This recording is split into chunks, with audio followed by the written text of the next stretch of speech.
আজকে আমি করছি করলা আচার, আচারি করলা, আচারি করলা।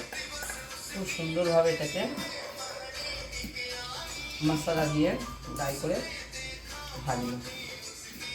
শুকনো ভাত ডাল দিয়ে খাবেন, মিটে যাবে, এত ভালো হবে।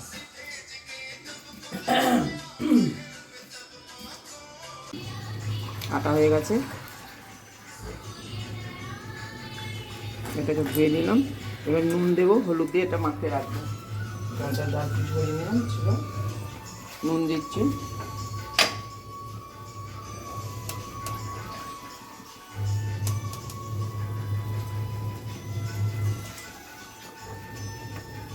একটু হলুদ দেবো,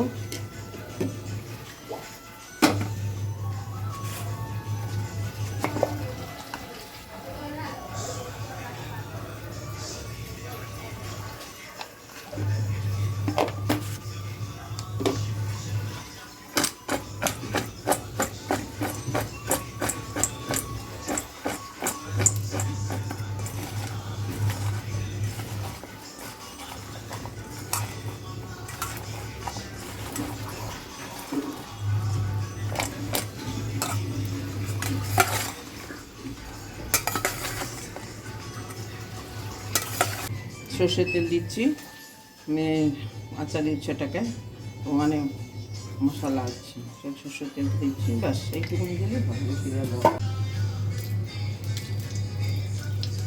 এবারে সেটা দেবো,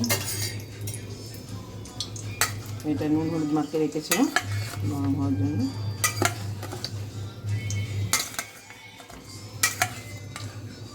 এটা দিতে থাকবো।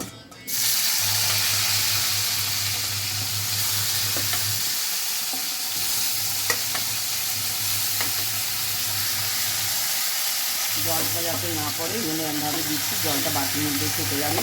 নুন মাখানোর পর যে জলটা বেরিয়েছে সেটা বাটিতেই ফুটে যাবে, হয়ে না পড়ে।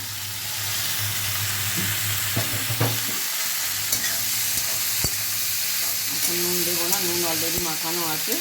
লাস্টে একটুখানি টেস্ট করে দেখবো, যদি নুন কম হয় তাহলে দেবো।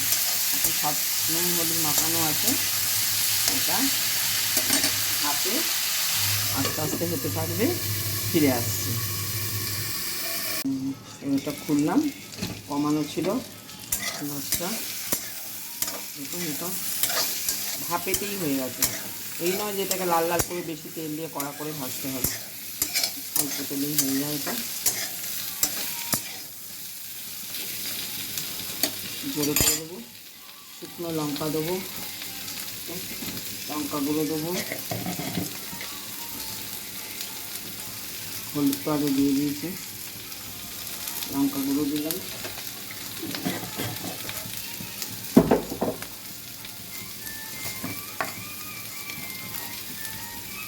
চিনি দিলাম,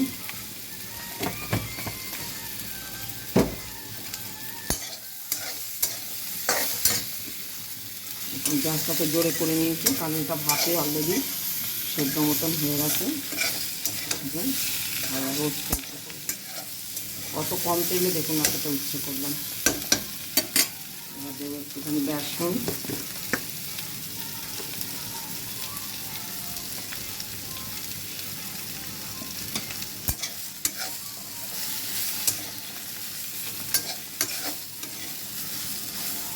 গ্যাসটাকে কমিয়ে দেবো।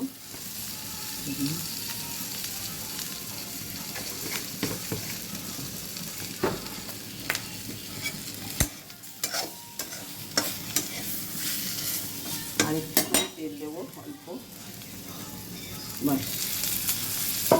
এবারে দেবো কিচেন কিং মশলাটা,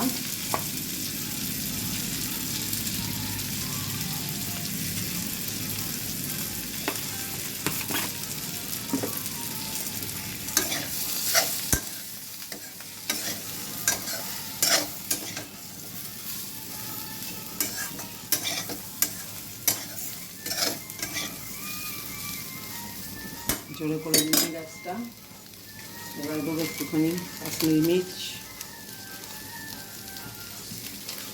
আনতে হবে কাশ্মীরি মির্চ হচ্ছে।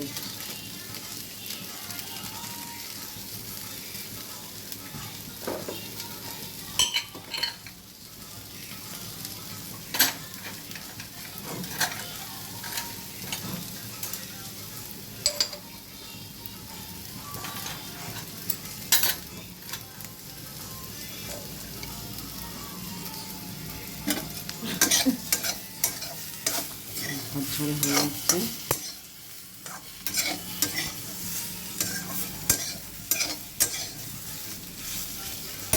এবার একটু আমার আম তেল আচার আছে, একটু আচার দিয়ে দিই, তেলটা দিলাম আচারে। বাস,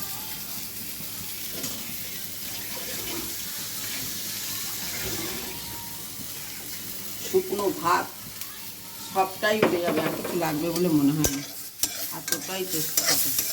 তেতো খাবো না, তেতো খাবো না লোকেরা করে, এই জিনিসটা করে দিন, দেখবেন চেয়ে খাবে। শুকনো ভাত দিয়ে মাখিয়ে খান, একটু ডাল দিয়ে খান, খুব টেস্ট হবে।